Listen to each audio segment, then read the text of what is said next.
সালাতে দোয়া কবুল হয়। সালাতে দোয়া কবুলের 3 জায়গা। একটা হচ্ছে তাকবীরে তাহরিমার পরে আমরা সানা পড়ি না, আমরা তো একটা পড়ি। আল্লাহর হাবিব সুন্নাহ এবং নফল নামাজে আরো পড়তেন সানা, ওই দোয়া কবুল হয়। 2 নম্বর জায়গা সালাতে সেজদায় পড়ে দোয়া করলে কবুল হয়। আকরাবু মা ইয়াকুনুল আবদু মির রাব্বিহি ওয়া হুয়া সাজিদ ফাকসিরু ফিহি দুআ। বান্দা যখন সেজদায় লুটিয়ে পড়ে, বান্দা আল্লাহর সবচেয়ে কাছে চলে যায়। তা কিন্তু বিশ্বনবী বলে, সেজদাটা তোমার রবের কুদরতি পায়ের উপরে পড়েছে। সেজদায় পড়ে দোয়া করেন। সালাম ফিরানোর আগে বিশ্বনবী দোয়া করতেন, লা ইউসাল্লিমান্না আহাদুকুম হাত্তা ইয়াতাআওয়াযা মিন আরবা'a।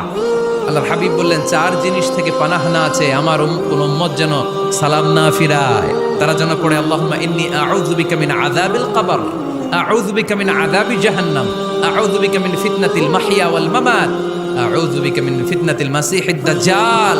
আল্লাহ কবরের আযাব থেকে বাঁচাও, আল্লাহ জাহান্নামের আগুন থেকে বাঁচাও, আল্লাহ জীবন মরণ